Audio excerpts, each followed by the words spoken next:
Hi there, this is Dr. Enson Wesia with Leaders for Life, a program in which we discuss various issues to do with leadership and the context in which leadership is done.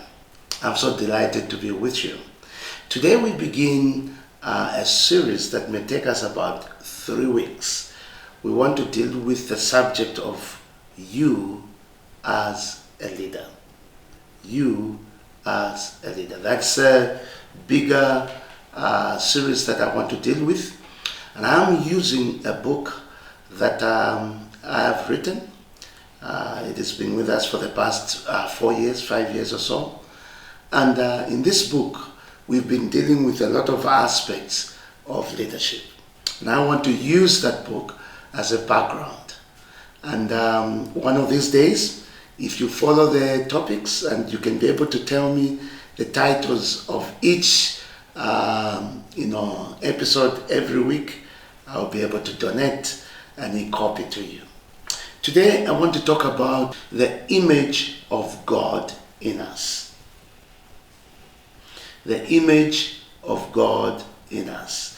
In Latin it's called imago Dei.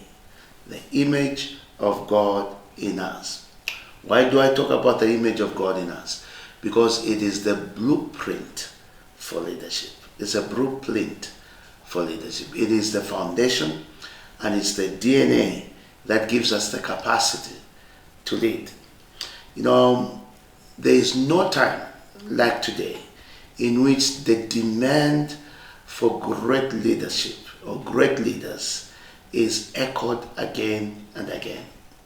The unfortunate thing is that we would want others to demonstrate leadership, and we do not expect ourselves to demonstrate leadership.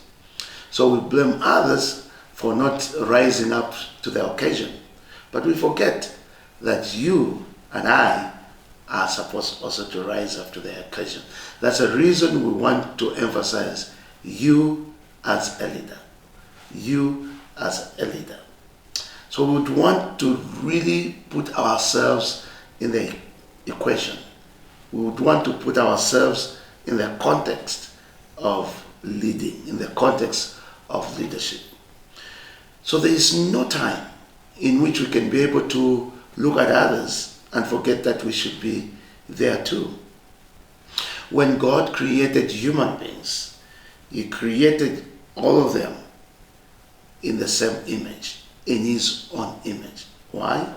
Because we came from one species of life. We came from one federal head. That's Adam.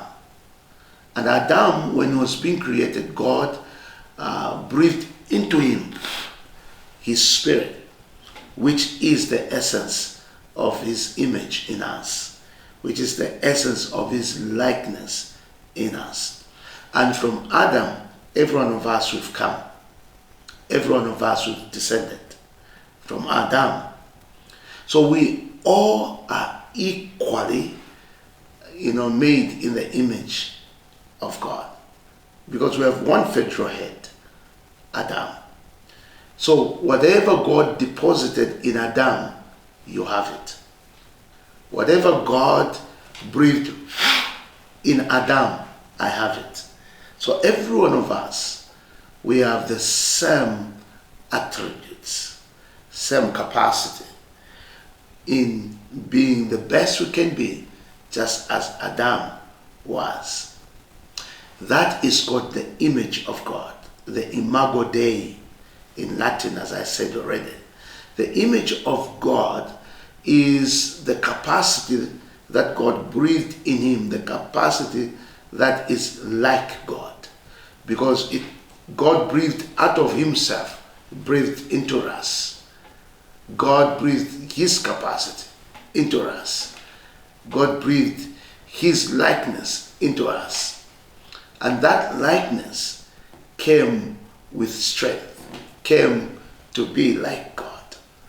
That's the reason when Lucifer, Satan, came to Eve, he said, you will be like God. He was right on. But what he made as a mistake, Lucifer, was to try to imply that God was hiding, this capacity from them so that they can be, be inferior. No, God had already breathed into human beings the capacity. He had already said, you will be like me. You will carry my image. So there was nothing God was hiding from them. But what God had put before them was, the test whether they would follow him without being coerced. So he said, he put 2 trees in the Garden of Eden. And he said, from one tree, of the tree of knowledge of good and evil, they should not eat. But there was another tree, the tree of life. That they needed to eat. But when they deliberately went against God's grace, God's love, and God's protection, they created sin in themselves. They rebelled against God. In theology, that is called the fall of humanity. The fall of humanity. So even though we were all created in the image of God, by our own volition through Adam, we fell. By our own volition, the Bible says, sin entered through one man, and this sin has been committed or imputed to all humanity. That's Romans chapter number 5, verse 12. So the sin that Adam created, the sin that Adam performed, its consequence, the moral failure, the moral weakness, became part of our nature. That's the biggest challenge with human leadership, because our human leadership is tainted with this moral weakness, because our federal head, Adam, fell into sin. Adam and Eve were corrupted. They followed what the devil said, and in following him, they rebelled against God. And in following him, they initiated or they triggered a moral weakness, a corruption that entered their lives, entered their existence. And since then, human beings have that moral weakness. So despite the greatness that God breathed into human beings are like a damaged species. They have, their strength is marred. Their greatness is marred. They are no longer what God wanted to them to be. But I want you to understand, even if their life is marred, it does not mean they are dead. Even if their lives and their capacity is dented, it does not mean it cannot work. So I would want to share a little bit in this very first episode, you as a leader. I would want us to share on this capacity to lead. As we grow, as we interact with our environment, there are some things that we, carry on and become our strength to perform as leaders. Quickly, here are a few capacities from which we perform. Number one, it is character. Who we are, our behavioral stand as who we are as human beings. And character is both evil and good. But for great leaders, you need to have good character. Good character. And if you were to really drop and reduce character to very small, reducible virtues, I would say character would be best summarized or surmised by the word integrity. Integrity is who you are when no one is watching. Integrity is your very essence, completeness. Actually, integrity means, if you remember the word integer from our mathematics, standard 5, standard 6, mathematics. Integer means whole number. That's where the word integrity comes from. So integrity, we're talking about wholeness, completeness, entireness. So a man, a woman of integrity is a person who is full of a virtue completely. So character, which we can reduce to integrity, is the very first character. A great leader has great character. A great leader has great integrity. They are faithful. They are dependable. You can trust them. They don't shift. They don't change. They are not shifting sun, shifting light. They are strong people. The second thing is giftedness. Giftedness. Giftedness is, your capacity, strength that comes from you, from your talents, endowed to you by your nature or by experience. Giftedness and talent. Giftedness. Some giftedness is natural. Some giftedness is supernatural. Spiritual giftedness or spiritual gifts are those abilities that become made manifest into your life after a spiritual experience. That's spiritual giftedness. Talents are things that you become aware right from birth. Over a lifetime, you haven't really put a lot of effort to study them. They become talents. But the other thing is skills. Skills are critical. These are things that we learn in how to do a job. They are professional skills that we've learned all through our education system. Those are skills.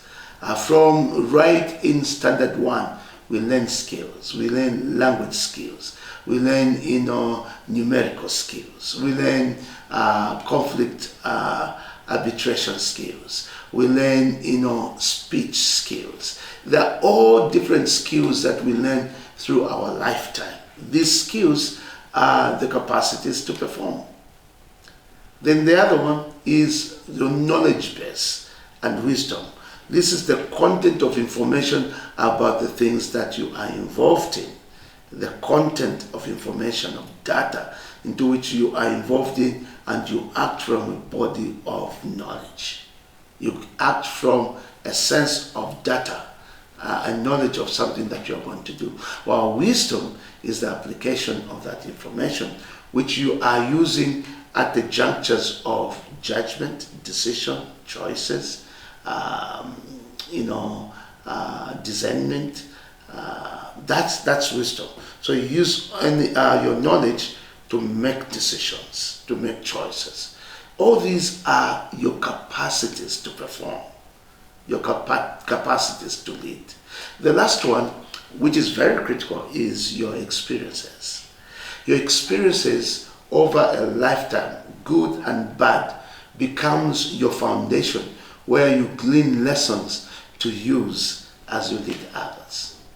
So through this Imago Day, which God has breathed into us, we have all the capacity to perform. But the capacity to perform has also been dented by our failure into sin through our federal head. But we also develop capacity to lead. I have quickly given you those elements, those bases from which we perform. Number 1, character. Number 2, your giftedness and talents. Number 3, your skills. Number 4, your knowledge and your wisdom, your knowledge base to perform. And number 5, your experiences. Do you know what? All these 5 elements shape who you are. So when people look at you, you are shaped by all these elements.